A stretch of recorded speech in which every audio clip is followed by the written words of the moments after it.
오차범위 안에 1% 승부입니다. 꾸준하게 그렇게 말씀드렸고요. 저는 지금도 달라진 상황은 없다라고 봅니다. 요즘에 ARS 여론조사상으로 우리 당 지지율이 좀 높게 나오는 부분이 있는데 실상은 반드시 우리가 그렇게 앞서가고 있다고 생각하지 않습니다. 그래서 기어코 설밥상에서 제 이름이 안철수가 나오는 것을 빼겠다 그 의도 아니겠습니까? 도대체 뭐가 무서운 건지 저는 되묻고 싶습니다. 정의당은 토론판을 흔들어서 국민 혼란과 불신을 준 윤석열 후보와 국민의힘에 책임 있는 대국민 사과를 촉구합니다. 네, 설 민심 여론 전문가들과 심층 진단해 보겠습니다. 홍영식 한길 리서치 소장, 배철호 리얼미터 수석 전문 연구위원, 배종찬 인사이트K 대표, 김미연 RN서치 소장 네 분 자리에 함께하고 있습니다. 안녕하십니까? 안녕하십니까? 네, 지금 먼저 볼 건요. 지금 이재명, 윤석열 후보 지지율이 엎치락뒤치락 하고 있는데 최근 나온 갤럽 조사에서는 35% 동률을 보였습니다. 배 대표님, 현재 후보 지지율 추이를 어떻게 이해를 해야 할까요? 말 그대로 혼전입니다. 네. 조사 방법에 따라서 시점에 따라서도 자고 일어나면 달라지는 그런 양상인데 면접원 조사는 대체적으로 오차 범위 내 동률도 있고 또 1%포인트 이재명 후보가 앞서는 조사도 있고 윤석열 후보하고 차이가 없는 조사도 있고 말 그대로 혼전입니다. 네. 대체로 자동응답 조사는 윤석열 후보가 오차 범위 내 또 밖으로 안팎으로 앞서는 결과도 있는데 대체적으로 정리를 해보면은 윤석열 후보는 회복 상승세, 이재명 후보는 보합 박스권, 그리고 안철수 후보는 주춤 네. 둔화세로 보입니다. 네, 배 의원님, 갤럽 조사를 보면요. 지지율이 바뀐 지역이 있다고 하는데 세대별 흐름과 함께 좀 짚어주시죠. 저희들이 이제 여론조사 보도 준칙에 보면 하위 표본이라고 하면 세대나 지역에 대해서는 과도한 해석을 유의할 것을 좀 당부하고 있는데요. 네. 표본 수가 작기 때문이죠. 이제 갤럽 조사를 보자면은 지난주 좀 특이한 지역이 충청이었습니다. 네. 사실 이제 영남이라면 TK와 PK, 호남은 어느 정도 좀 크기는 아직 정해지지 않았지만 흐름은 좀 굳혀져 있는데 충청은 아직도 어느 방향성을 좀 보이고 있지 못한 네. 것으로 나타나고 있습니다. 민심에 하나의 발음이 있다가 또 이런 얘기들을 하잖아요. 그렇죠. 이제 영호남 이제 올라오면서 북상하면서 충청에서 이제 합류하면서 전국 구도가 완성이 되는데 네. 이제 충청 같은 경우는 윤석열 후보 같은 경우 뭐 충청의 손자 아들 연고를 주장하고 있고 이재명 후보 역시 충북의 사위 이러면서 각각 연고를 주장하고 있는데 전체적인 기선의 바람은 윤석열 후보가 만만치 않지만 네. 이른바 펀더먼털이라고 할 수 있는 현역 의원, 네. 광역단체장, 기초단체장 보면은 민주당 세도 만만치 않거든요. 아직도 거기도 뚜렷한 방향성을 보지 못하고 있다. 네. 또 하나가 이제 세대별로 보자면 20대인데요. 20대 이제 갤럽 조사나 MBS 조사를 보자면 네. 전체 평균의 절반도 20대에서 이재명 후보가 나오지를 못하고 있어요. 네. 보통 우리가 지지율 왔을 때 평균선을 중심으로 해서 좀 안정적으로 좀 분포가 모아질 때 그걸 곱게 나왔다 잘 나왔다고 하는데 20대에서의 이격이 너무 크다. 20대에서 어느 정도 흐름을 보이지 않으면은 이재명 후보의 전체 지지율의 변화, 질적인 변화도 좀 기대하기 힘든 상황이다. 그렇게 네. 봤을 때 지난주 볼 포인트 또 이번 주에도 역시 이제 2030 특히 20대 에서의 흐름 또 충청에서의 흐름 20대하고 30대가 같은 흐름을 보입니까? 아니면 30대에서는 좀 다른 양상을 보입니까? 20과 30 한 덩어리로 볼 수 없는 것이 좀 네. 최근에 좀 나타나고 있는데 특히 30 같은 경우 30대 후반 같은 경우는 40대하고 동조화되는 흐름을 좀 여실히 네. 좀 보이고 있거든요. 제가 여기서 네. 좀 한 말씀 드리자면 지금 20대에 대해서 말씀을 하시는데 그 20대 조사 결과를 보면 ARS가 됐든 직접 면접이 됐든 간에 20대에서는 어찌됐든 간에 부동층이 상당히 높은 걸로 나타나고 있습니다. 아직 네. 후보를 결정 못한 비율이 매우 높은 것으로 나타나고 있기 때문에 지금 나오고 있는 여론조사 결과만 가지고 20대들의 표의 항방성을 결정하는 건 좀 무리가 있다 좀 보여지고요. 특히 20대에서도 ARS 조사 같은 경우는 20대 남성에서는 상당히 윤석열 후보가 높게 나오는 걸로 조사되고 있지만 네. 아직까지 결정을 못했다는 20대 여성 그리고 30대 여성이 상당히 많다는 점을 감안을 한다면 저는 이 구정 이후 그리고 시간이 지날수록 부동층 규모가 줄어들면서 상당히 20, 30대의 표심의 행방도 지금 결정이 되지 않을까 싶습니다. 네. 제가 왜 그런 말씀을 드리냐면은 지금 여론조사 결과를 보면 상당히 목소리 큰 사람들의 그 의견이 좀 많이 반영되는 것이 아니냐. 네. 결과적으로 본다면 그 관망하고 있는 층은 상당히 지금 조사 결과에 지금 잡히지 않는 현상이 지금 보이고 있기 때문에 저는 조금 우리가 여론조사 결과를 이야기할 때 매우 좀 조심스러워야 되는 부분이 있지 않나 생각합니다. 김 소장님 말씀을 들으면 20대는 아직 그 부동, 그러니까 결정을 못한 층이 꽤 많다 이런 말씀이신데 홍 소장님 보시기에 그렇다면 설이 지나면은 아직 마음을 정하지 않은 그런 유권자들이 표심을 정할 그런 확률, 가능성 높아집니까? 아무래도 많이 높죠. 네. 2030이 부동층이 많다고 하는데 2030 특징 자체가 그렇습니다. 2030은 보면은 탈지역주의, 탈이념적 성향을 갖고 있기 때문에 현재 다른 세대 유권자에 비해서 기본적으로 부동층이 많다고 봐야 되고요. 보통 과거에도 보면은 설 직전에 추석이나 설이 있으면은 부동층, 즉 표심을 정하지 못하고 있던 유권자들이 그 표를 정하게 되는데 이번의 네. 경우도 제가 볼 때는 한 달 남짓 넘겨놓고 5일 동안 연휴가 있어서 아마 지금까지 결정하지 못하고 있는 부동층이 표심을 정할 가능성이 크다고 봅니다. 그런데 네. 과거하고는 좀 다른 게 이번은 코로나로 인해서 아마 친지나 지인들 간의 이 교류가 좀 적을 거로 보여져요. 그렇게 되면은 과거에는 만나면은 그 표심이 정해지면은 지역주의나 어떤 그 이념적인 어떤 성향으로 표심이 정해질 가능성이 큰데 이번에는 그런 어떤 만남이 줄어들다 보니까 아무래도 제가 볼 때는 정책이나 어떤 그 향후 자신들의 미래에 네. 그 적합한 그 정치 이런 부분을 기준으로 해서 표심을 정할 가능성이 더 큽니다. 네. 지금 네 분 앞에 펜날을 놓았는데요. 그 이번 대선 지지율을 결정할 이른바 스윙보트는 어느 층, 예를 들면 지역은 어느 지역을 봐야 할지. 먼저 저분들, 우리 배 대표님 먼저 여쭐까요? 네, 우리 시사 스페셜에서도 저는 여러 차례 말씀드렸는데 네. 뭐 이제 기딱지가 않도록 많이 우리 시청자분들 들으셨을 텐데 M여중입니다. 네. MZ 세대 여성 중도층 이 중에서도 특히 마음을 결정하지 못한 토론회까지 보고서 마음을 결정할 가능성이 매우 높을 것으로 예상되는 네. 여성이 가장 중요한 스윙보트가 될 것으로 예상을 하고 있습니다. 네. 김 소장님. 저는 이 서울 수도권에 거주하는 20대 여성들에 의해서 대선 후보가 결정될 확률이 매우 높다고 보여집니다. 네. 그간에 발표된 여론조사 결과를 보면 20대 여성들은 상당히 지금 아직까지 후보를 결정하지 못했다는 부동층 규모가 매우 높고요. 네. 그렇기 때문에 저는 서울 수도권의 20대 여성의 예능이 매우 중요하다. 저는 그렇게 생각합니다. 배 의원님은 어떻게 보세요?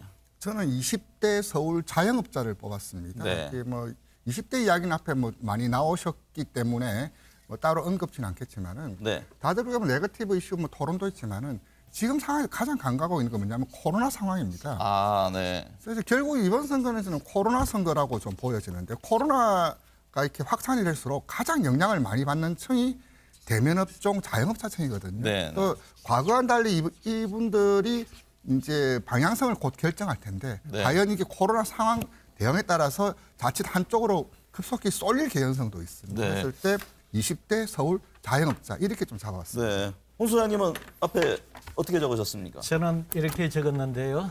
제가 작년 3월 달부터 했던 이야기가 뭘로 적으셨습니까? 서울 중에서도 중도층 네. 네. 사실상 같은 의미입니다. 작년에 제가 이야기했을 때 이야기가 이번 선거에 있어서의 캐스팅 보트 역할을 하는 세대는 2030과 더불어 중도층이라고 이야기를 했는데요. 2030은 그래도 먼저 좀 움직인다고 봐요. 그리고 2030이 결국은 이 중도층을 견인을 할 거로 보는데 중도층이 제일 많이 모여 있는 것이 서울입니다. 네. 서울이 과거에는 야도 여촌이라고 해서 진보 성향을 띄었지만 서울이 지금 보면은 중산층으로 격적 성격이 바뀌면서 이 중도층이 성격이 굉장히 크게 나타나는데 이 중도층이 지금 흐름이 유심히 보면은 2030이 먼저 움직이고 그 뒤를 따라 움직이는 게 이 서울 중도층이라고 봅니다. 네. 그래서 먼저 이제 2030도 분명히 변수가 됩니다. 그러나 거기는 먼저 움직였고 서울 이후 민심은 이 서울 중도층의 움직임이 중요하지 않을까 이래 보여집니다. 네. 각각 뭐 좀 강조하시는 포인트는 다릅니다만 공통적인 거는 20대는 다 이제 포함이 되네요. 그다음에 서울의 중요성을 말씀하신데 또 20대에서도 김미연 소장께서는 아직은 결정하지 못한 표심, 또 남자 여자를 분리해서 봐야 된다. 네. 한번 상황을 좀 더 지켜봐야겠습니다. 지금 그러고요. 후보들은 상대 텃밭에 대한 공약들을 열심히 하고 있잖아요. 이재명 후보 같은 경우는 대구 경북 이른바 TK지역, 또 윤석열 후보는 호남이죠. 호남에 대한 공약을 강화하고 있는데 김 소장님, 이게 어느 정도 효과를 볼 수 있을까요? 저는 효과를 볼 것으로 보여집니다. 지금은 이번 대선은 상당히 이게 지역색이 상당히 그 어떤 선거보다 상당히 옅어졌기 때문에 네. 그리고 지금 말씀하신 대로 호남과 TK에서 한 표라고 하는 것은 상대방 입장에서 본다면 2표의 효과를 가지기 때문에 네. 지금 뭐 국민의힘에서는 이 호남에 상당히 지금 공을 들이고 있잖아요. 손편지도 뭐 발송을 했다고 하고요.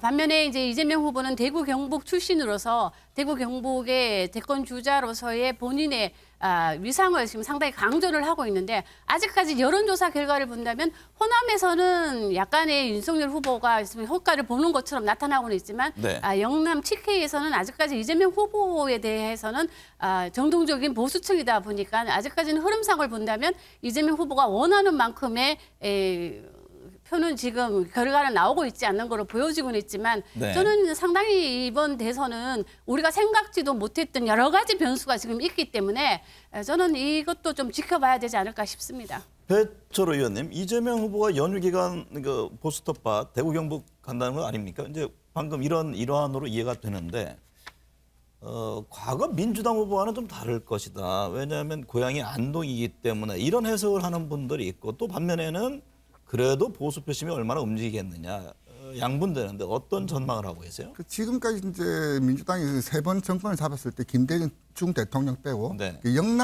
호남당의 영남 후보인데 영남당 후보 2분 다 PK 출신이었죠. 이번 같은 경우는 TK 출신인데 그 이재명 후보가 지난 역사를 거슬러 보자면은 87년, 92년 선거에서 김대중 대통령은 대구 경북에서 단단히 득표를 하셨거든요. 네. 3%, 8%. 그런데 97년 정권 교체를 할 때 처음으로 이제 TK에서 김대중 대통령이 2자릿수 득표를 했어요. 또 이제 2002년 노무현 대통령이 당선됐을 때 TK에서 처음으로 20%를 찍었거든요. 네. 근데 지난번 이제 문재인 대통령이 처음으로 또 20%를 찍었는데 이제 송영길 대표가 그런 말씀하셨죠. 4050 플랜. 저 이제 TK에서는 40% 득표, 뭐 PK에서는 50% 득표. 물론 네. 그게 정치적 수사 구호 1수는 있어도 과거와는 다르게 상당 부분 지역주의가 좀 동서 투표가 지역 균열이 상당히 좀 희석된 측면도 없잖아 있습니다. 네. 이를테면 호남에서 윤석열 후보가 20% 수준을 근접하는 지표가 나온다는 점. 네. 그리고 이제 PK에서 이재명 후보가 30 초중을 꾸준히 보이고 있고 20%도 좀 뭐 기대하고 있는 수준인데 네. 과거와는 다르게 지역 균열이 옅어지면서 TK에서도 30%가 네. 과한 수준, 뭐 과한 목표치는 아니지 않느냐, 좀 그렇게 좀 보여집니다. 네. 배 대표님 반대로요. 윤석열 후보는 보수의 무덤이라고 불리는 호남에 지금 공을 들이고 있잖아요. 네. 이번에 보니까 설 연휴 전에 뭐 230만 모든 가구에 손편지를 썼다고 하대요. 네. 어떤 효과를 볼 수 있을까요? 이른바 이제 2030 전략입니다. 네. 20대, 30대 지역을 이야기하고 있는데 이게 무슨 이야기냐면 윤석열 후보가 호남에서 20% 이상을 득표할 수 있느냐. 20 전략이죠. 그리고 이재명 후보가 보수 텃밭인 TK에서 30% 이상을 득표할 수 있느냐. 과거에 보면 이전의 선거를 보면은 보수 후보가 호남에서 20% 이상 득표를 못합니다. 그리고 또 민주당 후보가 TK에서 많이 해봐야 최대한 25% 정도거든요. 네. 30%를 돌파 못하는데 호남에 왜 공을 들이냐. 이게 상당히 중요한 것이 호남이 호남표가 아니라는 거예요. 네. 그러니까 손편지도 전체 유권자의 10% 이내에서만 보낼 수 있기 때문에 전남도 아니고 전북을 골라서 보낸 이유는 뭐냐. 바로 수도권 영향입니다. 네. 그러니까 자꾸 우리가 호남에 왜 공을 들이냐. 호남표를 넣는다. 호남에서 이렇게 프레임 전쟁이 되고 있는 가운데 윤석열 후보가 20% 이상 득표하기 쉽지 않습니다. TK에서도 이재명 후보가 아무리 고향이라 하더라도 30% 이상 득표하기 쉽지 않습니다. 그렇다면 뭐냐? 호남이 아니라 수도권이다. 네. 수도권 어디? 서울을 공략하기 위한 호남 공들이기로 봐야 되겠습니다. 네. 다음 주제는 토론으로 좀 넘어가 보겠습니다. 토론을 보고 결정한 분들이 많이 있을 것도 같은데 내일 열기로 그 양자 토론이죠. 이재명 윤석열 후보 간 토론 지금 뭐 조건에 조건 등등 이어지면서 아직은 최종 확정이 안 됐습니다. 뭐 잠시 뒤에 또 협의를 한다는 건데 홍 소장님 예. 이번 토론이 대선의 하나의 분수령이 될 수 있을까요? 대단히 중요할 것 같습니다. 네. 예. 지금 저는 두 후보, 지금 앞서 있는 두 후보를 놓고 보면은 뭐 이 데칼코마니라고 표현을 하는데 후보의 어떤 그 엑스파일 문제, 당내 위치, 그다음 정책의 접근 문제점 이런 걸 놓고 보면은 양 후보 진영이 거의 대칭을 이룰 정도로 문제가 많거나 비슷합니다. 결국은 이것을 지금 유권자 입장에서는 그 혼란스러운 그 상황에서 그걸 보고서 판단이 잘 쉽지가 않습니다. 제일 좋은 방법은 뭐겠어요? 두 후보가 나서 토론을 하면서 맞비교를 해보는 것이 제일 좋은 방법입니다. 네. 그래서 이 토론이 마지막 그 유권자들의 표심을 정하는 데 중요한 역할을 할 것 같습니다. 네, 양 후보의 입장을 직접 들어보고 얘기를 이어가겠습니다.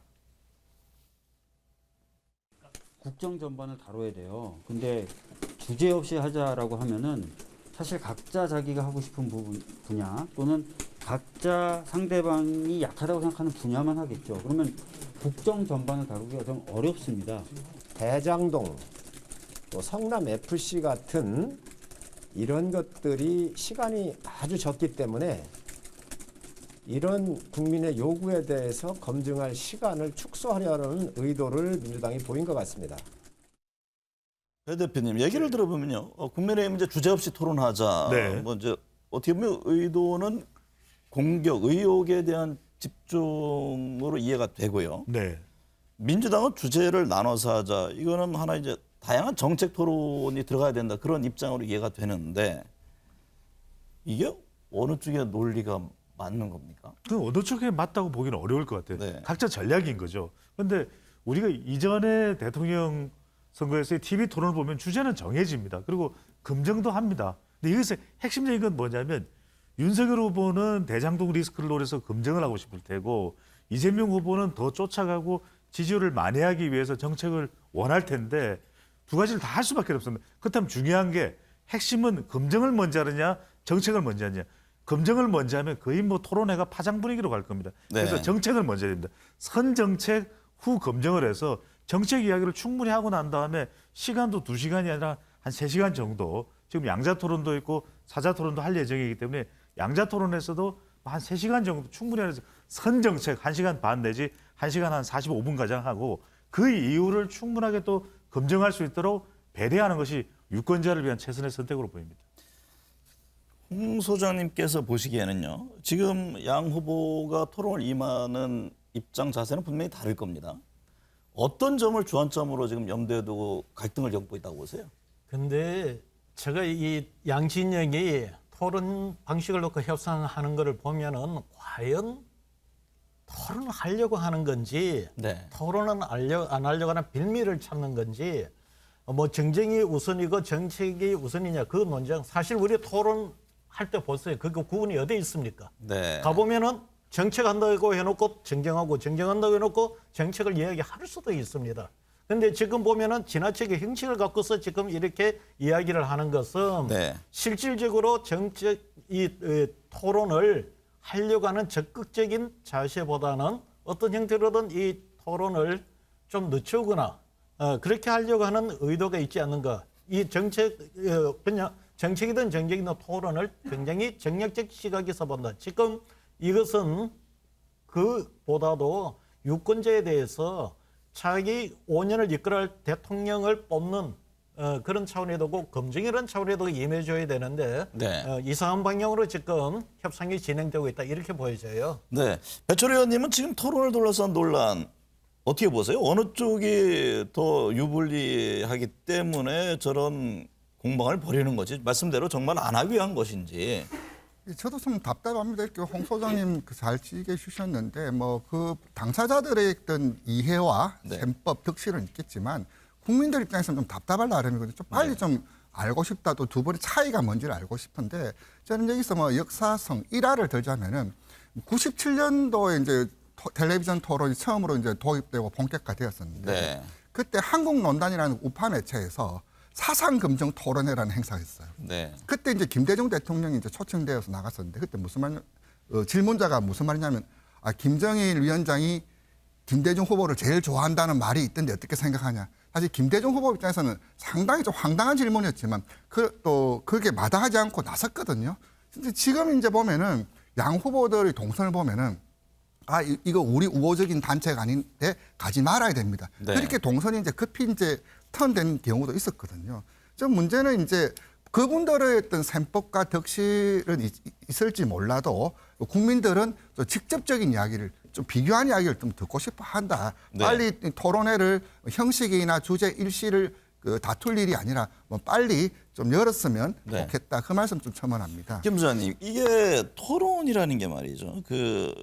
누가 기피하고 거부하는지 이 국민들은 그 점을 예의주시할 거란 말이죠. 저는 토론에 따른 어떤 득실도 있지만 토론을 기피하는 인상을 주는 후보로 비춰질 경우에 그에 따르는 데미지 손상이 더 크지 않을까. 저도 그렇게 이런 생각도 듭니다. 네, 저도 그렇게 생각을 합니다. 이게 토론을 기피한다는 거는 이게 국민들과의 직접 소통을 거부하는 거나 마찬가지이기 때문에 거부하는 쪽에서 상당히 좀 지지율 면에서도 저는 실이 있을 거로 보여집니다. 그럼에도 네. 불구하고 지금 이 토론은 제가 그동안 여러 차례 말씀드렸지만 이 토론 자체는 지지층 강화 목적이 더 크다고 좀 생각을 합니다. 네. 이 토론 때문에 이 표심이 변경이 되거나 그런 경우는 연구 결과를 보더라도 그렇게 흔하지는 않습니다. 그럼에도 불구하고 이번 대선은 워낙 양 후보가 비호감도가 높다는 사실입니다. 비호감도가 네. 높고 또 하나 아까 지적하신 것처럼 이 코로나 시국에서는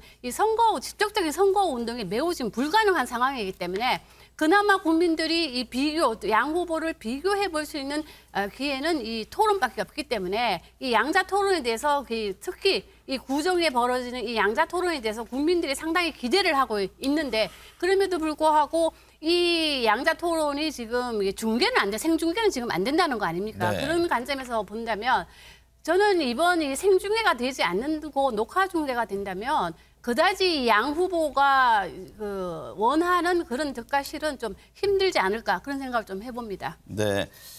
앞에 팬날 또 한번 요청을 드릴 텐데요. 이재명, 윤석열 만약 양자 토론을 했을 경우에 과연 어느 후보가 더 득을 볼 것인지에 대한 질문입니다. 이 질문의 답도 배 대표님이 먼저 좀 올리셨네요. 네, 저는 이제 이재명 후보를 했습니다. 두 후보가 큰 차이가 나지 않을 수는 있는데 네. 왜냐하면 이미 마음의 결정을 한 사람은 TV 토론 큰 영향 없을 텐데 이재명 후보가 그래도 공격적일 수밖에 없다. 왜? 지지율을 좀 더 쫓아가야 되고 절박한 쪽은 이재명 후보 쪽이거든요. 그리고 이 지지율을 만회하기 위해서 좀 더 좁혀서 주제 중심으로 해서 네. 윤석열 후보를 공방을 해나갈 가능성이 높기 때문에 네. 두 후보가 큰 차이는 없다 하더라도 네. 절박함과 지지율을 만회해야 되고 특히 이제 토론회를 하고 난 이후에 이 내용에 대한 빅데이터 전달 능력을 본다면 네. 그래도 이재명 후보가 조금 더 네. 효과를 보는 토론회가 되지 않을까라는 전망을 해봅니다. 네, 우리 배 대표님은 이재명 후보, 배철호 의원님은 실수 적은 자 이렇게 써주셨네요. 네, 그렇습니다. TV 토론을 당연한 얘기인데. 보는 전통적인 관점은 이를테면 네. 보강 효과냐 태도 변용이냐인데 이번 같은 경우 굉장히 이제 민감한 상황에서 제가 그럼 그런 질문을 드려야 되겠네요. 그러면 두 후보 중에 누가 더 실수를 적게 할 것 같습니다. 그래서 텔레비전 토론을 하고 나서도 평에 따라서 이제 네. 갈릴 텐데 이제 과거 이제 텔레비전 보자면 텔레비전 토론 특징이 그겁니다. 텔레비전을 통해서 큰 득점은 없지만 네. 큰 실점은 있더라. 그 이제 지난 대선에서 안철수 후보의 발언이라든지 네. 당장 이번 경선 국면만 하더라도 이재명 후보가 바지 벗을까요? 그 말이 경선 국면 내내 이제 시달렸거든요. 네. 이제 홍준표 후보도 이제 예비 후보 시절에 조국 수홍이라는 잘못된 이제 좀 지지자들의 어떤 정체성에 네. 잘못된 예시를 드는 바람에 좀 시달렸는데 결국 TV 토론은 통해서 큰 득점을 하기보다는 실점을 최소화한 전략. 그렇다면 네. 실수 적은 자, 네. 실수 없는 자가 유리해진다. 네. 누군지는 모를 일이지만 네. 결국 그게 답이 있는 거 아니냐라고 말씀드립니다. 제가 채점자로서는 점수 드리기가 어려운 무번 답안을 적어주셨는데 홍 소장님은요? 아무래도 이재명 후보로 적으셨군요. 예, 이재명 후보가 좀 더 유리할 겁니다. 그렇다고 해서 뭐 압도적으로 유리할 것 같지는 않고요. 제가 조금 전에도 말씀드렸습니다만 양 후보, 양 진영에는 상당히 이렇게 대칭될 정도로 의혹이나 정책에서 문제가 상당히 많습니다. 네. 그러면 이 논쟁이 토론에 오면은 뭐 이거는 굉장히 치열한 토론이 될 수밖에 없어요. 그런데 이제 이거는 하나 비유를 하면 이런 것입니다. 이것이 국민들한테 어떻게 비춰질까의 문제인데 우리가 권투를 비교하면 이렇습니다. 권투를 비교하면은 윤석열은 아웃복서예요. 네. 전형적인 수비형 아웃복서이고 이 이재명은 인파이터예요. 치고 들어가는 스타일인데 그러면은 예를 들어 점수가 동일하게 나왔을 때 심판은 어떻게 점수를 주느냐? 똑같은 포인트가 나오면은 공격을 했는 쪽을 우위를 줍니다. 권투에 보면은 제가 이번 대선 후보 토론에도 그런 가능성이 크지 않을까. 네. 그런 의미에서 이재명 후보가 유리하다기보다도 제가 이렇게 등식까지 포함해서 약간 유리하다 이렇게 표현을 한 겁니다. 사실 토론이라는 것은 뭐 내용도 있지만 태도도 있고 여러 가지 이제 변수가 있을 수가 있죠. 김미연 소장께서는 없다라고 저는 하셨네요. 양 후보에게 누구가 더 이득을 볼 것이냐는 저는 불가능하다고 보여집니다. 이번 양자 토론 어떤 같은 의미입니까? 경우에는. 왜냐하면은 지금 여론조사 결과를 보면요. 40대, 50대는 이 공통적으로 이재명 후보가 약간 우위에 있는 조사가 많고요. 반면에 60세 이상은 윤석열 후보가 우위에 있는 걸로 조사되고 있습니다. 반면에 30대는 상당히 혼전이고 20대는 부동층이 상당히 많은 걸로 조사가 되고 있는데 이 양자 토론의 주 시청자가 누구겠습니까? 양자 토론의 주 시청자는 지지층일 걸로 분명히 보여지고요. 네. 나중에 그런 관점에서 보고 또 다른 문제는 이 윤석열 후보도 상당히 지금 준비를 하고 있을 걸로 예상이 되고 있고요. 이재명 후보도 마찬가지고 그렇기 때문에 저는 이번 1차 양자 토론에서 누가 이겼다고 저는 단정 짓기는 매우 힘들 걸로 보여집니다. 네. 오늘 3일이죠. 3일에는 사자 토론 예정돼 있잖아요. 배 대표님. 네. 이게 양자 토론과 달리 이제 사자 토론을 할 경우에는 안철수 심상정 후보가 함께 참여하는데 네. 사자 토론에 대한 전망을 한다면 어떤가요? 저는 심상정 후보가 제일 잘할 것 같아요. 네. 그런 이유가 더 공격적이고 더 적극적인 후보가 부각될 수밖에 없었거든요. 그러니까 2017년 대선 때도 대선 후보로 나섰던 심상정 정의당 후보의 경우에 토론 누가 잘했냐 물어보면 걸크러시, 심분리분리 현상이 나타났거든요. 그래서 심상정 후보가 가장 조명받았고 근데 이게 지지율하고 꼭 연결되는 건 아니거든요. 네. 토론은 너무너무 잘했는데 정작 개표 뚜껑을 열고 보니까 심상정 후보를 지난 2017년에 지지했었던 여론조사에 지지했던 후보들은 오히려 사표 방지를 위해서 문재인 후보 쪽으로 옮겨가거든요. 네. 근데 얼마만큼이나 이 토론회가 지지율에 영향을 주는가는 때론 뭐 달라질 수도 있습니다. 가령 2002년 대선에서는 권영길 후보가 나와서 살림살이 좀 나아지셨습니까? 네. 이것 때문에 대유행을 하면서 지지율을 많이 받았는데 토론의 능력, 토론의 평가가 꼭 지지율로 뭐 연결되지는 않습니다. 네. 다음 주제는요. 단일화와 북한 변수 좀 짚어보겠습니다. 토론 이후 이제 남아있는 여러 변수들이 아직 있습니다. 단일화 변수 과연 이게 성사가 될 것인지 실제 된다면 어느 정도 영향을 미칠 것인지 홍 소장님부터 진단해 주실까요? 단일화 변수 분명히 문제가 되죠. 그런데 네. 단일화 변수랑 따져볼 때 단일화가 될 것인가 안 될 것인가 그리고 양 진영의 전략적 측면을 좀 봐야 됩니다. 네. 단일화라는 것은 뭐 시도 때도 없이 단일화가 이루어지는 거 아니에요. 단일화라는 것은 박빙이 이루어지었을 때 또는 단일화를 이루지 않았을 때 이기지 못하는 상황이 됐을 때 단일화가 이루어집니다. 네. 그런데 지금 사실 이재명 후보와 윤석열 후보 간의 지지율이 지금 명확하게 지금 갈려지지가 않고 있다 보니까 단일화 이야기가 계속 나오는 거고 그런 차원에 두고 단일화가 성사되든 안 되든 변수가 되고 있습니다. 네. 그러나 국민의힘 입장에서는 만에 하나 이후 지지율에 두고 이재명 후보를 어차피 밖으로 앞서기 시작하면은 제가 볼 때는 단일화보다도 또 다른 카드, 국민의힘은 두 개의 카드가 있어요. 하나는 뭐가면은 단일화지만 단일화가 하지 않더라도 이길 수 있는 게 뭐가면은 원팀이에요. 네. 원팀 즉 홍준표, 유승민 이런 경선에 참여했던 후보들과 원팀을 이뤄서 그걸 그쪽 내에서는 자강론이라고 하는데 네. 자강론으로 해서 득표를 얻고 이길 수 있다는 확신만 선다면 제가 볼 때는 단일화가 좀 현실성이 떨어진다고 봅니다. 네, 김명수 특히나 의원님. 이 지금 보면 이준석 후보는 자강론을 강하게 밀어붙이고 있죠. 그런 의미에서. 네.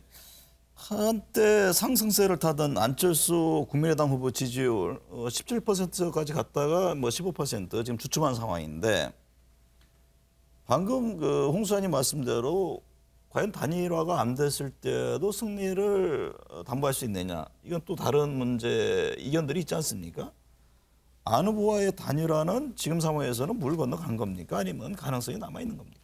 뭐 그 단정해서 말씀드리기는 어렵지만 저는 단일화는 매우 힘들어 보입니다. 네. 왜냐하면 이 안철수 후보와 이 국민의힘 간에 이게 감정적인 부분이 있기 때문에 저는 뭐 단일화는 상당히 힘든 게 아닌가 이 생각을 합니다. 그럼에도 불구하고 이 윤석열 후보의 지지율이 갑자기 급상승한 배경에는 바로 이제 안철수 후보의 지지율 상승하고도 연계가 돼 있거든요. 네. 그거는 뭐냐? 중도층에서 이 윤석열 후보와 안철수 후보와의 그 단일화에 대한 어떤 기대감이 지금 상당히 지금 여론조사 결과에 지금 포함이 되고 있기 때문에 만일에 단일화를 하지 않는다고 했을 때 이 기대감은 또 실망감으로도 나타날 수 있다는 거죠. 네. 그렇기 때문에 이 단일화 변수는 저는 마지막까지 지금 살아있는 변수다. 왜냐하면 이 단일화 여부에 따라서 윤석열 후보의 지지율이 상당히 출렁일 수가 있다고 보여집니다. 배 대표님, 국민의힘이 단일화에 지금 조급해하지 않는 이유, 단일화를 해도 큰 이익이 없다 이런 판단을 하고 있는 겁니까? 저는 단일화는 물 건너가고 있는 중이라고 보입니다. 네. 뭐 단은 내릴 수는 없겠지만 그런 이유는 단일화에 대한 당위성 법칙이 있거든요. 단일화를 하면 더 경쟁력이 보수 야권 단일 후보는 생길 테고 또 정권 교체 가능성도 더 높아집니다. 근데 왜 안 하느냐? 왜 물 건너가고 있는 중이냐? 국민의힘 입장에서 볼 때는 윤석열 후보가 지금 5차 범위 안팎으로 앞서는 조사 결과도 나오고 있는 상황이고 그렇다면 굳이 단일화를 안 해도 3자 필승론이 나올 수밖에 없거든요. 네. 또 하나는 김의원 소장께서 분석을 해주신 대로 바로 현실성 법칙입니다. 현실적으로 서로 간의 교감이 이루어져야 지지층까지도 합해질 수 있는데 이준석 국민의 대표도 단일화는 이제 끝났다 이렇게 이야기를 하고 있는 상황이라면 안철수 후보가 참 받아들일 수도 없고 받아들일 수도 없는 상황입니다. 말 그대로 단일화는 어떻게 될지 모르겠습니다만 네. 상황적으로만 놓고 본다면 데이터상으로만 본다면 물 건너가고 있는 중으로 보입니다. 배철 의원님, 안철수 후보가 이런 얘기를 했잖아요. 설 밥상에 안철수 하면은 도덕성이 떠오를 거다. 가족 문제에 대한 리스크가 다른 후보와 다르다 이런 점인데 반등 모멘텀은 없을까요? 그게 뭐 인간적 매력이나 개인적 차별적으로는 어필할 수 있어도 도덕성이 낮다 혹은 가족 문제 이상 없다가 지지율을 견인할 만큼의 강력한 모멘텀이 될 수 있느냐? 네. 그것은 아니라고 좀 봅니다. 물론 안철수 후보는 이제 그것을 강조하고 싶고 차별화를 두고 싶지만은 지금 그보다는 다른 이유들이 더 많이 있거든요. 그렇다면 뭐 그렇게 어필을 하지만 지지율은 별개의 흐름이다라고 그렇게 좀 전망합니다. 네. 변수가 될지 모르겠습니다만 최근에 이제 북한이 지금 미사일을 계속 쏘잖아요. 7번째인데 이 북한의 변수가 이번 대선에서는 어떤 영향을 줄지 홍 의원님은 어떻게 보세요? 변수가 될 것 같습니다. 네. 변수가 되는 것이 뭐 우리가 전통적인 어떤 관점에서 이 안보는 보수 이런 측면이 아니고 저는 조금 다른 각도에서 보고 싶은데 이 북한 변수는 2030에 특히 남자들의 이 표심에 영향을 미칩니다. 그 이유는 뭐가면은 2030 세대들 입장에서 놓고 볼 때 지금 현재 북한의 지도자 김정은 위원장하고 나이가 연배가 같은 연배예요. 네. 그런데 지금 이 남쪽에 있는 2030 세대들이 놓고 본다면 취업 문제라든가 그다음 앞으로 미래 문제에 있어서 굉장한 큰 고심을 하고 있는데 이 문재인 정부 들어서서 계속 보면은 김정은 정부권에 대고 어떤 도발이나 미사일 발사를 하게 되면은 그것이 경제 위축이나 여러 가지 그런 문제로 영향을 와서 이 경제 활성화에 문제가 되었고 두 번째는 심리적으로도 같은 세대, 같은 나이인데 자기하고는 북한의 지도자가 너무 이게 크게 비교가 되는 거예요. 그래서 네. 지금 보면은 2030 세대에 있어서 김정은 국방위원장에 대한 비호감이 굉장히 큽니다. 네. 그런데 현재 그 의사 결정하고 주도하고 있는 것이 김정은 국방위원장이란 말입니다. 네. 어쨌든 리더십은 그렇게 되어 있지요. 그러다 보니까 이 북한의 어떤 도발 이런 문제가 발생하면은 그것이 옛날에는 고연령층, 전통적 안보층에서 이 안보를 중시하는 층에 영향을 미쳤다면은 근자의 특징은 네. 이 2030 특히 남자들 중심으로 영향을 미치고 있다. 이것이 특징입니다. 그러다 보니까 2030이 지금 캐스턴 포터잖아요. 네, 배 대표님은 어떤 견해에서 이게 미사일 발사, 제가 이제 후보 간에도 이에 대한 입장들을 내립니다. 이재명 네. 후보도 이제 규탄이라는 그 표현을 썼고요. 문재인 정부와는 조금 결이 다른 그런 워딩입니다. 네. 대선 국면에서 영향이 방금 말씀하신 대로 미칠까요? 후보들의 태도가 다르다면 미치겠죠. 네. 그래서 지금 이재명 후보도 이 북한 이슈가 미사일 이슈가 안보 이슈로 색깔론으로 또 진보와 보수를 양분하는 이슈로 등장하고 있기 때문에 20대 그리고 서울 그리고 50대까지 영향을 미칠 수 있는 이슈입니다. 그렇기 때문에 이재명 후보도 문재인 정부와는 차별해서 도발은 안 되는 거죠. 또 네. 미사일 발사는 이 시기에 한반도 평화의 엄중한 시기에 안 되는 것이죠. 분명하게 지금 이재명 후보도 선을 긋고 있는 태도입니다. 그만큼 지지율에 또 선거에 영향을 미친다는 의미거든요. 그러니까 네. 이게 후보들의 태도가 북한에 대해서 다 대응하는 태도로 전환되고 있다면 크게 영향을 미치지 않겠지만 그래도 북한 이슈가 등장하면 윤석열 후보의 보수형 결집은 조금은 더 될 것으로 보입니다. 네. 김 소장께서 보시기에요. 이게 국민의 입장에서 안보 이슈 이 자체가 지지층 결집의 하나의 요인이 될 수 있다 이렇게 보십니까? 뭐 이제 연세 드신 분들한테는 지지층 결집하는데 조금 효과가 있겠지만 그럼에도 불구하고 지금 20, 30대 남성 얘기를 하셨는데 20, 30대 남성들은 이 북한 문제뿐만 아니라 모든 사회적 현상에 대해서 일부라고 저는 생각을 합니다. 일부는 눈에는 눈, 이에는 이를 요구를 하고 있습니다. 그러니까 북한이 미사일을 쏘면 우리도 좀 단호하게 대처해야 된다라는 의견이 있는 거는 사실인데요. 그럼에도 불구하고 2030 세대에 이렇게 강한 면이 있다고 한다면 다른 쪽을 또 본다면 2030 세대에서는 이 평화, 전쟁보다는 평화를 선호하는 사람들이 또 더 많다는 사실입니다. 그렇기 네. 때문에 눈에는 눈, 이에는 이라고 요구하는 사람들이 마치 전체의 의견인 것처럼 저는 호도하는 것도 문제가 있다고 보여지기 때문에 저는 이 안보 이슈가 우리가 생각하는 것만큼 그다지 이번 대선에서 대선판을 흔들 만한 변수는 되지 않는다고 생각합니다. 네, 다음 주제는요. 무공천이라든가 최근에 정치권 쇄신 움직임이 있는데 이 부분에 대해서도 여러 논란이 있죠. 영상을 보고 얘기를 나누겠습니다. 선배가 된 우리는 이제 다시 광야로 나설 때입니다. 저 자신부터 모든 기득권을 내려놓고 이재명 정부 탄생의 마중물이 되겠습니다. 그런데 본질적으로 중요한 것은 이 낡은 기득권 제도를 용퇴시켜야 된다. 이 제도 개혁에 우리 86 정치인들이 책임을 지고 즉 대구 중남구 지역은 공천을 하지 않기로 결정을 했습니다. 공당으로서 무한한 책임감을 느끼며 책임 정치 실현의 차원에서 내려진 결정입니다. 뭐 약간은 당혹스러운 것은 솔직한 심정인데요. 네네. 뭐 당의 결정은 지극히 정당하고 저도 그 당의 지시에 충실히 따를 생각입니다. 아마 무소속으로 네네. 출마해서 당선돼 오라는 당의 지시로 판단하고요. 뭐 적극적으로 무소속으로 나가더라도 여전히 그 지역 주민의 심판을 받고자 생각하고 있습니다. 네. 배철 의원님, 그 대선을 앞두고 각 당들이 좀 움직임을 보이고 있습니다. 뭐 같은 한 지역구에서 4선 이상 금지라든가 또 귀책 사유가 된 지역에 공천을 하지 않겠다는. 뭐 민주당이 먼저 그 스타트를 했습니다. 이에 대해서 국민의힘도 대구에 공천하지 않겠다 했는데 지금 김재원 최고위원이 탈당해서 나오겠다. 어떻게 보세요? 정치권의 쇄신 노력들을. 지난주 특징이 뭐냐면 민주당, 국민의 양당이 쇄신 경쟁이었죠. 네. 쇄신 경쟁이었고 이제 민주당이 이렇게 재보선 사유가 있는 귀책 사유가 있는 지역에는 출마하지 않겠다에 대한 이제 국민의힘에서도 그럼 우리도 출마하지 않겠다는 하필이면 대구였어요. 서초는 남겨뒀는데 저는 개인적으로 서초까지 같이 이제 했으면 어땠을까라는 그런 아쉬움은 있고요.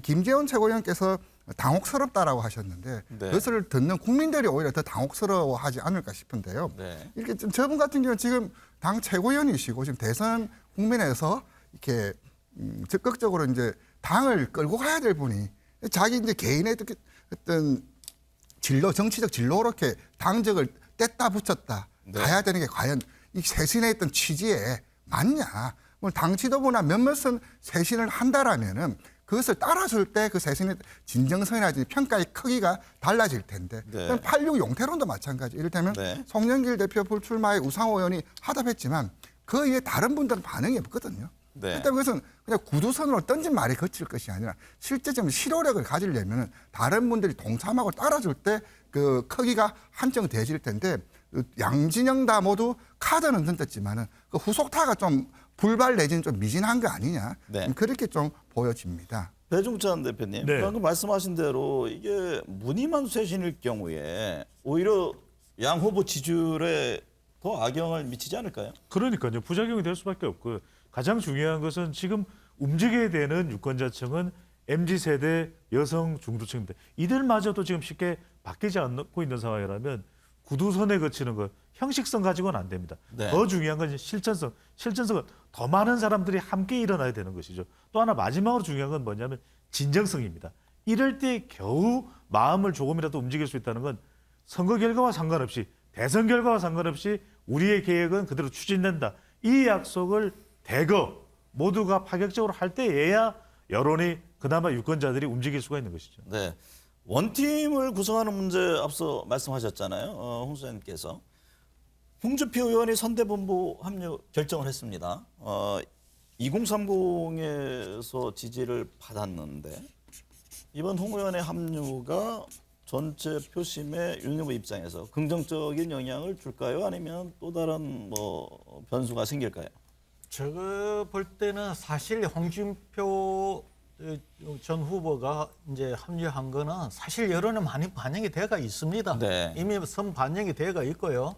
근데 이제 홍준표 전 후보의 경우는 잘 보셔야 되는 게 분명히 홍준표를 지지하는 2030 남성 중심의 어떤 팬덤은 있지만 또 그거로 인해서 또 비토그로 또 많이 있는 것도 사실이에요. 네. 그래서 제가 볼 때는 외연의 확장성보다도 보수층 그리고 그 2030 기존의 지지층들을 더 결속시키는 효과가 되지 않을까. 네. 지금은 뭐가면은 사실 뭐 이재명 후보가 30대 40대 35에서 40% 박스권을 못 벗어났다고 있다고 하지만 사실 윤석열 후보도 40%를 확실하게 넘어서지도 못하고 있어요. 네. 그렇게 놓고 본다면 필요한 것은 확장성이 필요한데 홍준표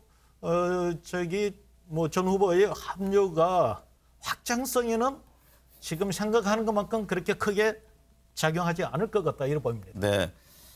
이낙연 전 대표가 호남에서 연일 이재명 후보에게 힘을 싣고 있는데 배 대표님 보시기에 네. 여전히 민주당 이재명 후보 입장에서는 호남에서의 지지율이 부족하다라는 생각을 갖고 있는데 이 같은 이낙연 전 대표의 합류가 호남 민심을 잡는 데 도움이 됩니까? 도움이 되죠. 도움이 됩니다. 그리고 이제 호남 민심은 그러면 이들이 끝까지 이재명 후보로부터 거리를 둘 거냐 그건 아닐 거라고 봅니다. 네. 결과적으로 이제 투표를 할 때는 그래도 더 표결집이 이루어지기 때문에 호남표는 그래도 한 사람이라도 더 이재명 후보 쪽으로 갈 가능성은 높다고 분석이 되고 중요한 건 이낙연 전 대표가 호남을 돕는 게 아닙니다. 지금 수도권에서 맹활약을 해줘야 됩니다. 특히 서울에서. 왜 그러냐 하면은 이재명 후보가 더 필요한 지금 유권자층은 수도권 특히 서울 그리고 여성 그리고 가정주부층이거든요. 그러니까 이낙연 전 대표가 경선 때도 지지율을 보면 안정감이 있기 때문에 여성에서 대체적으로 표가 지지율이 많이 나오는 편이었고 특히 이제 가정주부층에 좀 환영을 많이 받는 그런 현상으로 나타났다면 오히려 더 도와야 될 이낙연 전 대표가 더 맹렬히 행보를 하면서 서울 또 가정주부층 여성을 돕는 것이 훨씬 나아 보입니다. 마지막으로요. 그 후보를 둘러싼 여러 의혹들도 있고 또 이제 배우자를 둘러싼 여러 공세들이 있는데 이 점을 어떻게 봐야 되는지. 배철 의원님, 지금 국민의힘은 이재명 후보의 경우에는 뭐 성남 FC 후원금 의혹과 관련한 수사 과정의 문제점을 지금 지적을 하고 있잖아요.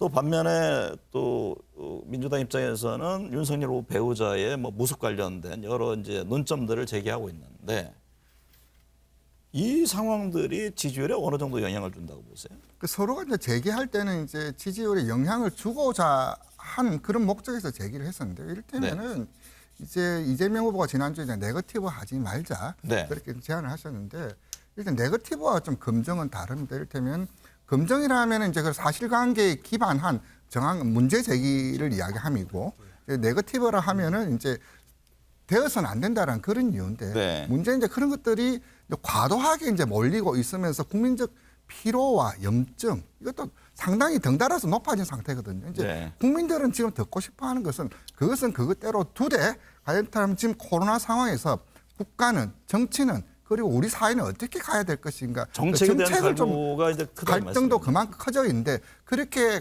네거티브라 일방향적으로 과몰입하는 쪽이 오히려 역풍 맞을 수도 있다. 네. 그 말씀 좀 드리고 싶습니다. 홍 소장님 어떤 후보 문제와 관련해서는 네. 제가 참고할 만한 자료를 하나 말씀드리겠습니다. 저희들이 이달 22일에서 24일 사이에 아주경제 의뢰로 조사를 했는데 1,062명 조사를 한 게 있습니다. 홈페이지 저희들 홈페이지나 선관위에 가면 나오는데 저희들이 물어봤습니다. 지금 세 분의 이 후부인 영부인감으로 적합도가 어떻게 되느냐를 물어봤어요. 네. 했더니 김혜경 등이 이재명 후보 부인이죠 33.1%가 나옵니다. 김건희는 27.0%가 나오고 김미영은 19.1%가 나옵니다. 네. 김미영은 이제 안철수 후보가 10% 나오는데 거의 배 가까이 나오는 반면 지금 김혜경과 김건희는 후보 지지율보다는 좀 낮게 나오는데 김건희는 좀 더 많이 나옵니다. 이거 무슨 이야기가 하면은 후보 부인의 선거 막판에 등장을 안 할 수는 없어요. 네. 할 수는 있는데 분명한 건 증거지로 봐서는 차별적 그러니까 분명한 어떤 그 후보의 지지율하고는 다른 지지율이 나오고 있다. 네. 그래서 이 부인이 등장하게 될 경우 분명히 이거는 영향을 미칠 수 있다고 봅니다. 김명 소장 어떻게 보세요? 지금 김건희 씨 같은 경우에도 조만간 다시 뭐 등장한다는 그런 얘기들이 들리잖아요. 저는 이제 김건희 배우자의 그 리스크는 이미 이제 윤석열 후보 지지율에 지금 반영이 됐다고 보여지고요. 네. 후보가 배우자가 지금 등장하냐 아냐에 따라서 이 후보의 지지율이 윤석열 후보의 지지율이 상당히 흔들릴 거라 저는 그렇게 보지는 않습니다. 그래도 등장한다고 하더라도 저는 그것이 뭐 크게 영향을 줄 거로 보이지는 않지만 지금 남아 있는 변수 중에 저는 가장 중요한 게 이 정당 쇄신이라고 보여집니다. 왜냐하면은 이 20대들이 이게 이렇게 사회에 대해서 분노가 많은 이유 중에 하나는 바로 이제 불평등의 심화라고 좀 보기 때문에 이 불평등의 심화가 되고 그리고 이 세대 계층을 더 이상 상승할 수 없다는 이 불안감 때문에 이 30대들이 상당히 기존 정치권에 대해서 상당히 지금 실망을 한 거거든요. 그렇다면 이 현 정치권 이 국민 2030 대가 원하는 거는 이 현 정치권의 지금 쇄신이거든요. 그럼 어느 정당이 더 쇄신하냐? 말뿐인 쇄신이 아니라 정말 진정성을 가지고 쇄신하는 정당이 생긴다면 저는 그렇다면 2030 부동층에서는 상당히 이 쇄신하는 정당에 저는 좀 표를 좀 몰아줄 가능성도 있기 때문에 이 대선 전국에 남아있는 마지막 변수는 가족 리스크가 아니라 바로 이 정당 쇄신, 어느 쪽이 더 진정성 있게 쇄신하냐에 따라서 저는 뭐 표심이 좀 이동이 있을 거로 예상이 됩니다. 자연스럽게 제가 마지막 판넬 주문하려고 했던 주제가 나왔는데요. 이제 남아있는 기간 동안 변수가 어떤 게 있을까를 제가 요청을 드렸습니다. 배 대표님은 네. 뭐라고 하셨죠? 저는 후보자 리스크입니다. 네. 결국 이번 대선은 뭐 정치 쇄신이다, 공약이다 잘 안 들어오거든요. 네. 결과적으로는 막판까지도 후보자를 볼 수밖에 없는 선거입니다. 그래서 이렇게 변동성이 큰 것이고 그렇기 때문에 이재명 후보와 관련된 형수 욕설 논란도 저는 계속 지속될 걸로 보입니다. 그것에 대해서 얼마만큼 여성 유권자들이 영향을 받느냐, 또 그것을 만회하고 회복할 수 있느냐. 반면에 윤석열 후보도 김건희 씨 통화 녹취가 나왔지만 아직까지 이성적으로 검증되지 않은 부분도 있습니다. 무속도 있고 주술도 있고 이렇다면 무속과 주술과 관련된 내용이 얼마나 파장이 클지는 지켜봐야 되겠지만 이 부분에 주목하는 것은 MZ세대나 여성 중도층에 영향을 줄 수도 있지만 종교계에도 영향을 줄 수 있거든요. 네. 불심이냐, 기독교냐, 가톨릭이냐 네. 여기에까지도 영향을 줄 수 있기 때문에 저는 끝까지 놓을 수가 없다. 그렇다면 결과적으로는 아직까지도 마음을 결정하지 못하고 있는 30대, 40대, 50대 여성들은 토론을 통해서 이 주제에 대해서 영향을 받을 수밖에 없다면 저는 남아있는 가장 큰 변수로 보입니다. 홍 소장님은요? 뭐 지금 다 드러나는 변수이지만은 저는 지금 아직 드러나지 않는 변수로서 문재인 대통령 그리고 문재인 대통령의 높은 지지율을 이야기를 하고 싶습니다. 네. 역대 대선에도 그 전임 대통령 여당 여권 내에서 노선을 그대로 승계를 해서 대통령 당선되는 사례가 잘 없습니다. 뭐 파괴적 비판은 아니어도 창조적 비판 정도를 하면서 개성을 해 나가야 되는데 사실 지금 이재명 후보는 바로 그 부분에서 지금 막혀 있습니다. 사실 이재명 후보가 이낙연 후보를 이긴 것도 친문이 아닌 비문의 어떤 성향을 갖고 있었는데 그 장점을 지금 살리지를 못하고 있습니다. 그래서 문재인 대통령의 지지율이 지금 40%가 높은 상태에서 이거를 관리하는 쪽으로 가면서 하면은 약간 이것이 근데 요이 어떻게 될지 궁금합니다. 네. 배철 의원님은 어떤 점을 꼽습니까? 코로나 확산을 꼽았는데요. 그래서 네. 다시 한번 돌아보자. 저는 이번 대선에서 다들 하는 이야기가 거대 담론 혹은 코로나 확산은 어느 후보한테 득실이 됩니까? 그 둘 다 적용된다라고 보는데 이번 대선의 특징을 거대 담론과 시대 정신의 실종이라고 합니다. 그래서 제가 왜 이 말씀을 꺼내냐면 처음 이제 코로나 확산됐을 때 그렇다라면 지금은 이제 코로나 확산 바이러스지만 그것이 이제 다른 자연재해, 정치 경제적 급변 상황에서 국가의 역할은 무엇이고 정치의 본령은 무엇이며 정치 지도자는 무엇을 해야 되는가. 그것이 저는 이번 시대 정신이라고 보는데 단순히 지금 코로나 확산에 따른 국민적 분노의 임계치라든지 생계의 문제만이 아니다. 과연 지금 이 상황에서 이 난세에서 누가 비전과 미래를 보여줄까? 그것이 이제 중요하다라고 봅니다. 네, 오늘 네 분 말씀 잘 들었습니다.